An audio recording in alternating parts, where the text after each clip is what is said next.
तो hello everyone, welcome back to एस्कर classes. तो आज का ये आपका वीडियो काफ़ी ज़्यादा इंपॉर्टेंट रहने वाला है क्योंकि आज हम यहाँ पर अर्धवार्षिक का 2021-22 का पेपर डिस्कस करने वाले हैं, जो कि पेपर आपके कल आने वाला है। अब आप बोलोगे कि सर ये पेपर कैसे आ सकता है, ये एक बार पूरी पूरी मेरी बात सुनो। देखो, ये यहाँ पर है सभी जिले वाइज आपके पेपर हो रहे हैं, तो हर जिले के लिए अलग अलग पेपर नहीं बनाया जाएगा। जो एक बार पेपर बन गया उसी के अंदर बस सिक्वेंस को अलग अलग करा जाएगा और कुछ नए नए क्वेश्चन पाँच सात क्वेश्चन नए नए डाल दिए जाएंगे और कुछ जो डिजिट्स हैं उनको इंटरचेंज कर दिया जाएगा और उसके अलावा कोई भी फर्क नहीं पड़ेगा। तो देखो, यहाँ पर जो भी प्रश्न है, हर एक प्रश्न यहाँ पर आपको ऐसा ही मिलेगा जो कि आपको कल एग्जाम के अंदर मिलेगा। हो सकता है कि यहाँ पर जिसका की संख्या 1 है वो आपके के अंदर 9 हो सकता है कि वो 10 वाली हो, और यहाँ पर जो प्रश्न नंबर 2 है वो वहाँ पर 8 हो। तो फिर यहाँ पर ये जो भी प्रश्न है वो सारे के सारे आपके पेपर में कल देखने वाले हो। ऐसे ही प्रश्न देखोगे कल, ये प्रश्न देखोगे। तो फिर अभी चलिए स्टार्ट करते हैं। तो यहाँ पर जो आपका पेपर है ये है आपके पास में 48 नंबर का होने वाला है और इसके लिए समय आपके पास में 2 घंटे 45 मिनट रहेंगी और एक कक्षा 10 का विज्ञान विषय का यहाँ पर आपके पास में पेपर है। तो फिर इसके अंदर आपको ध्यान रखना है कि आपको अभी तक अगर आपने लाइक नहीं किया तो लाइक करना है और फिर उसके बाद में सब्सक्राइब नहीं किया तो सब्सक्राइब कर लेना है, क्योंकि आपको और भी ऐसे पेपर देखने हैं तो उसके लिए, ठीक है। तो फिर चलिए स्टार्ट करते हैं। यहाँ पर सबसे पहले जो आता है कि निम्नलिखित में से कौन सा पद विद्युत परिथित में विद्युत शक्ति का निरूप नहीं करता। तो फिर एक तरीके से आपको बोला है कि नहीं करता। देखो, यहाँ पर नहीं वाला है, एकदम से आप देखते हैं यहाँ पर ये टिक मत कर देना, I² R वाला ये गलत हो जाएगा फिर आपका आंसर। तो फिर यहाँ पर देखो, आपको पूरी कंसेप्ट क्लियर कर देता हूँ। पी को क्या लिख देते हैं, वी आई लिख देते हैं। फिर उसके बाद में ओम्स लॉ से क्या लिख देते हैं, V is equal to I R लिख देते हैं। तो फिर यहाँ से जब इसे सॉल्व कर देते हैं ये क्या हो जाती है, ये हो जाता है आपके पास में V² R हो जाता है। और फिर उसके बाद में यहाँ पर इसको थोड़ा सा और सॉल्व कर देते तो ये हो जाता है I²R। तो ठीक है, यहाँ पर 3 तरीके की फॉर्म है। तो फिर क्या है, यहाँ पर तीनों की तीनों तरीके की फॉर्म दी हुई है। इसमें देखो, यहाँ पर जो पहला है I²R एकदम से सही है, IR² ये गलत है और यहाँ पर VI ये सही है, V²/R ये भी सही है। तो फिर यहाँ पर जो करेक्ट उत्तर रहेगा इसका ब ऑप्शन एकदम से सही है। तो फिर इसका जो करेक्ट आंसर है वो आपके पास में ब रहने वाला है। फिर उसके बाद देखते हैं यहाँ पर प्रश्न नंबर 2। प्रश्न नंबर 2 के अंदर बोला गया कि Fe2O3 plus of A2Al plus Al2O3 plus Fe। तो देखो, यहाँ पर जब कभी भी ऐसी रिएक्शन मिले जिसके अंदर की आपसे पूछा जाए कि किस तरीके की अभिक्रिया है, तो इस अंदर आपको क्या करना होता है, देखना होता है। जैसे कि यहाँ पर Fe2O3 है और फिर उसके बाद में Fe2O3 किसके अंदर कन्वर्ट हो गया, Al2O3 के अंदर। मतलब ये हुआ कि यहाँ से Fe को हटा के क्या गया, एल्यूमिनियम आ गया। तो फिर ये कैसी अभिक्रिया हो जाएगी जिसके अंदर की एक दूसरे को यहाँ पर हटा देते हैं। तो फिर ये कैसी अभिक्रिया हो जाती है, ये हो जाती है वियोजन अभिक्रिया। तो फिर यहाँ पर इसका एकदम से सही आंसर वो है वियोजन अभिक्रिया, क्योंकि अगर 2 होते, मान लो कि एक और हो जाता है, इसके अंदर दोनों के दोनों डिस्प्लेस होते, 2 एलिमेंट हो जाते, जैसे कि मान लो कि यहाँ पर एक और कुछ होता, यहाँ पर कॉपर या फिर कुछ और आ जाता, तो फिर वहाँ पर ये हो जाता। तो फिर इस तरीके से ये होता है।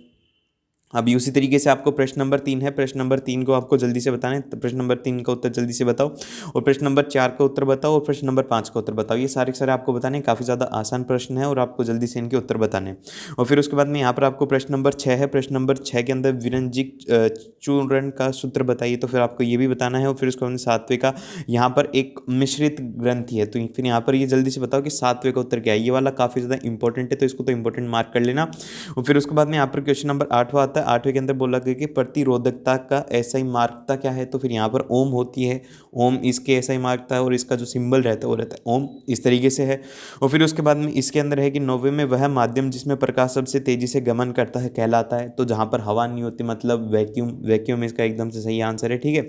और फिर उसके बाद में यहाँ पर N2O का रासायनिक नाम क्या है, तो फिर यहाँ पर आपको नाम याद रखना है। इसका है रासायनिक नाम पूछा है, तो जल्दी से बताओ कि इसका रासायनिक नाम क्या है। ये काफ़ी ज़्यादा आसान है, आपको जल्दी से बताना है।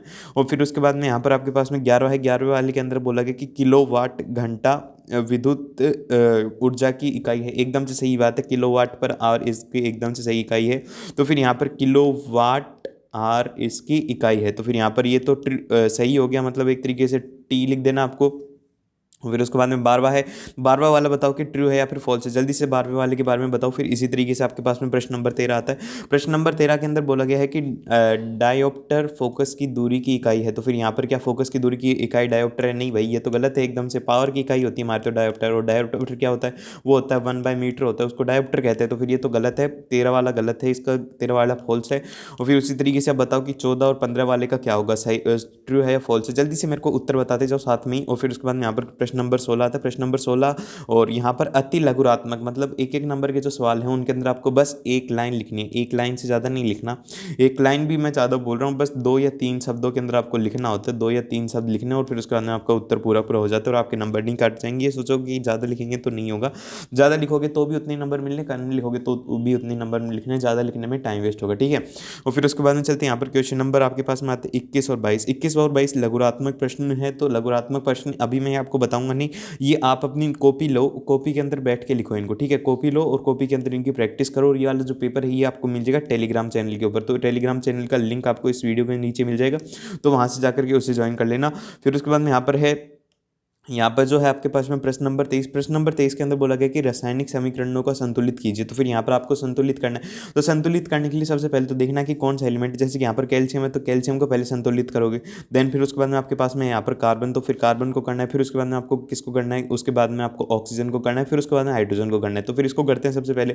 तो फिर यहाँ पर ये जो है CaOH2 plus CO2 plus CaCO3, तो फिर यहाँ पर तो एक है, यहाँ पर एक है, ये चलो संतुलित है। फिर उसके बाद में यहाँ पर C है, कार्बन भी यहाँ पर संतुलित है। फिर उसके बाद में हाइड्रोजन देखते हैं, यहाँ पर 2 हैं, यहाँ पर भी 2 हैं, ठीक है, ये भी ठीक है। लेकिन अब देखते हैं ऑक्सीजन कितनी है। ऑक्सीजन इधर की साइड 2 और 2 4 ऑक्सीजन इधर है, और यहाँ पर कितनी है, यहाँ पर 3 और 1 4, तो फिर ये भी यहाँ पर सही है। तो मतलब ये पूरी पूरी संतुलित ही दी हुई है, तो इसके अंदर कंफ्यूज मत होना, यहाँ पर ये पूरी पूरी संतुलित दी हुई है।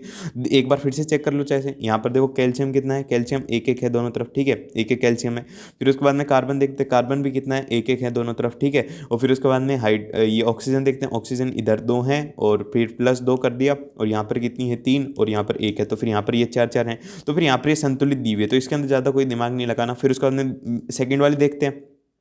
सेकंड वाली के अंदर सबसे पहले Fe को बैलेंस करेंगे, तो फिर Fe यहाँ पर कितनी है, यहाँ पर 2 है और यहाँ पर 1 है, तो फिर यहाँ पर 2 लगा देंगे। फिर उसके बाद में यहाँ पर हाइड्रोजन ऑक्सीजन को बैलेंस करेंगे, यहाँ पर कितनी है 3 है और यहाँ पर कितनी है, यहाँ पर 1 है, तो फिर यहाँ पर 3 लगा देंगे। तो फिर यहाँ पर ये क्या हो जाएगा। फिर उसके बाद में हाइड्रोजन को देखते हैं, हाइड्रोजन यहाँ पर कितनी है 2 है और इधर कितनी होगी, इधर 6 होगी, तो फिर यहाँ पर 3 लगा देंगे। तो इस तरीके से लगा देना है। तो फिर इसकी जो फाइनल इक्वेशन बनेगी वो बनेगी आपके पास में Fe2O3 और प्लस ऑफ यहाँ पर कितना हो जाएगा 3 विल गिव आपको क्या आ जाएगा, यहाँ पर वो आ जाएगा आपके पास में 2 और फिर प्लस ऑफ यहाँ पर कितना आ जाएगा, वो आ जाएगा आपके पास में 3 ठीक है। तो इस तरीके से आपको सॉल्व कर लेना है, कोई भी दिक्कत वाली बात नहीं, काफ़ी ज़्यादा आसान होता है। अब इसी तरीके से COD का उत्तर भी मेरे को बताओ जल्दी से, COD का उत्तर क्या होगा, जल्दी से COD का मेरे को उत्तर चाहिए कि COD का उत्तर क्या होगा। फिर उसी तरीके से आपके पास में प्रश्न नंबर 24 आता है। प्रश्न नंबर 24 के अंदर है कि ओम का नियम लिखिए। तो सबसे पहले तो ये बता देना है कि ओम के नियम के अनुसार हमारा जो वो करंट रहता है वो हमारे पोटेंशियल डिफरेंस के बराबर रहता है, बस आपको ये लिख देना है इसके अंदर विद्युत नियम के अंदर। और फिर उसके बाद में विद्युत नियम में से गए परिपथ की युक्तियों और एक्स और वाई का नाम बताओ। तो फिर इसके अकॉर्डिंग क्या होता है, आपको यहाँ पर जो इसके साथ में लगाया जाता है वो क्या होता है, वो होता है आपके पास में एम मीटर, और यहाँ पर जो लगाया जाता है वो लगाया जाता है वोल्ट मीटर। बस इतनी सी बात है, ये इतना से याद रखना आपको, एम मीटर और वोल्ट मीटर, ये तो काफ़ी ज़्यादा आसान था। फिर इसी तरीके से आपको प्रश्न नंबर 25 और प्रश्न नंबर 26 को अच्छे से करके बताओ, कॉपी के अंदर लिखते जाओ। मैं कुछ कुछ हैं जो कि टफ हैं वो मैं आपको बताता जा रहा हूँ, और जो नहीं है वो आपको खुद को करना है। फिर उसी तरीके से यहाँ पर धोने वाले सोडा और बेकिंग सोडा के दो प्रमुख उपयोग लिखिए। तो धोने वाले सोडा को धोने में काम में लिया जाता है, बेकिंग सोडा को बनाने में काम में लिया जाता है, ज़्यादातर इसी काम में लिया जाता है। तो फिर ये तो हो गए एक एक उपयोग, और एक एक उपयोग अपनी तरफ से लिख लो। और फिर उसके बाद में यहाँ पर एक तो आपको यहाँ पर अब ये है प्रश्न नंबर 27। प्रश्न नंबर 27 के अंदर आपको बोला गया कि निम्न पदों के यहाँ पर एक एक उदाहरण दीजिए। तो फिर यहाँ पर विकृति, गंथिका और संरक्षण का एकदम से सही उदाहरण दीजिए। फिर उसके बाद में क्वेश्चन नंबर 28 है। क्वेश्चन नंबर 28 के अंदर है कि लवण जल के विद्युत उद्घाटन में नया एनोड गैस निकलती है, जब वह गैस ए को बुझा हुआ चूना से प्रभावित की जाती है तो यौगिक भी बनता है, जिसका उपयोग पीने के पानी को कीटाणुनाशक करने के लिए किया जाता है। तो ए और बी का सूत्र लिखिए। तो जल्दी से लिखो कि क्या है ए और बी का। जहां पर भी लिख दिया जाए ना कि पानी को कीटाणु रहित करने के लिए है, तो एक आपको नाम याद होना चाहिए, वो नाम आप बता दो कि एक हर जगह पर ये पूछा जाएगा। ये वाला क्वेश्चन तो कल आना ही आना है, तो फिर इसका नाम जरूर से याद रख लेना। और फिर इसी तरीके से आपके क्वेश्चन नंबर 29 और क्वेश्चन नंबर 30 हैं, इनको भी अच्छे से कॉपी के अंदर लिख के सॉल्व कर लो, क्योंकि 5-5 नंबर के प्रश्न हैं। इन दोनों को सॉल्व कर लो और फिर उसी के साथ में इसको भी सॉल्व कर लो, काफ़ी ज़्यादा इंपॉर्टेंट प्रश्न है। तो फिर ये सारा सारा आपका पेपर आज का काफ़ी ज़्यादा इंपॉर्टेंट था। और अगर अभी तक आपने लाइक नहीं किया तो लाइक कर दो, सब्सक्राइब नहीं किया तो सब्सक्राइब कर दो। मिलते हैं आप लोगों से नेक्स्ट वीडियो में ऐसे कोई पेपर लेकर के, तो फिर टेलीग्राम चैनल को ज्वाइन कर लेना PDF डाउनलोड करने के लिए। मिलते हैं आप लोगों से नेक्स्ट वीडियो में।